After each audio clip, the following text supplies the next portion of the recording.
सहारा बुली जी आसुछंती गलारे तांकर गजमोती हारा झलसी उठुची कांती शीत गाँ छाड़ी बसंत सहारा बुली जी आसुछंती गलारे तांकर गजमोती हारा झलसी उठुची कांती हाते अछि बीणा अन सखी अन हाते अछि बीणा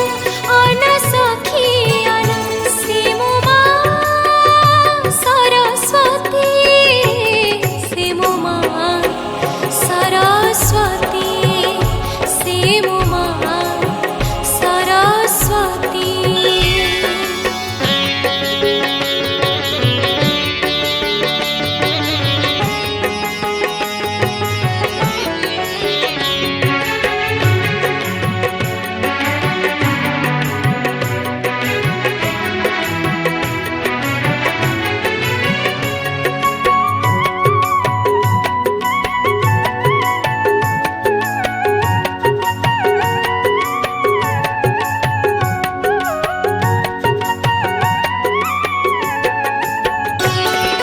पंचमीर तिथि मड़य तिथि धूपर महक छुटे घंट शंख ढोल महुरी सबदे गाँ दंड पड़े उठे सकाळर स्तुति संजर आरती से कामात्या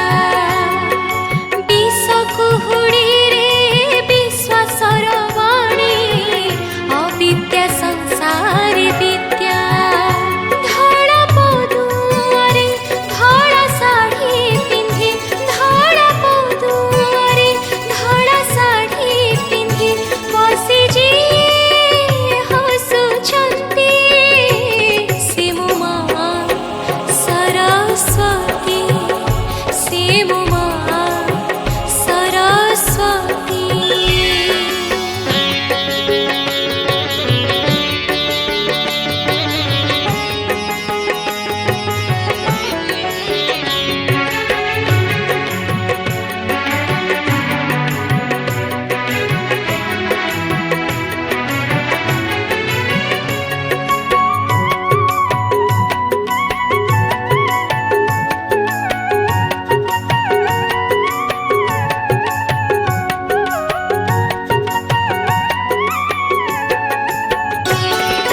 हंस खेलु थाए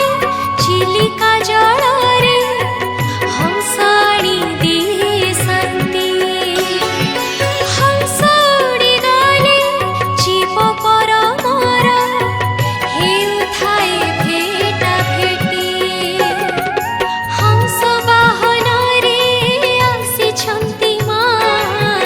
ममतामयी मूरती हसाइबा पाई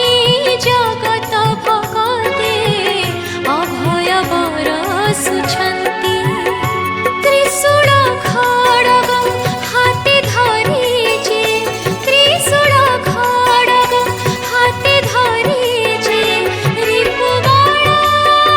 नासुछंती से मो माँ सरस्वती से मो माँ सरस्वती से मो माँ सरस्वती से मो माँ सरस्वती। नमस्कार मंत्रा चक्रवर्ती आज आम कटक रे सा स्टूडियो रे रिकॉर्डिंग करुछु पृष्टि म्यूजिक रो गोटे बहुत सुंदर माँ सरस्वती भजन माँ सरस्वती बेसी भजन नहीं आम पाखे मोर सुजोग जे माँ गायबार गोटे सुजोग मु पाइछि बहुत बहुत धन्यवाद देवी संगीत निर्देशक प्रफुल्ल कुमार पृष्टि सान को बहुत सुंदर कंपोजिशन करछंती आगुरी भी गाइछि ए गीतटी बहुत सुंदर हेछि एवं सेतिकी भाबरे गीतटी को लिखिछंती गोपाल कृष्ण आचार्य सर बहुत सुंदर मीठा भावन माँ सरस्वती भजन जदि भल लागिछि ताले चैनल को सब्सक्राइब करंतु गीतटी को लाइक करंतु शेयर करंतु धन्यवाद।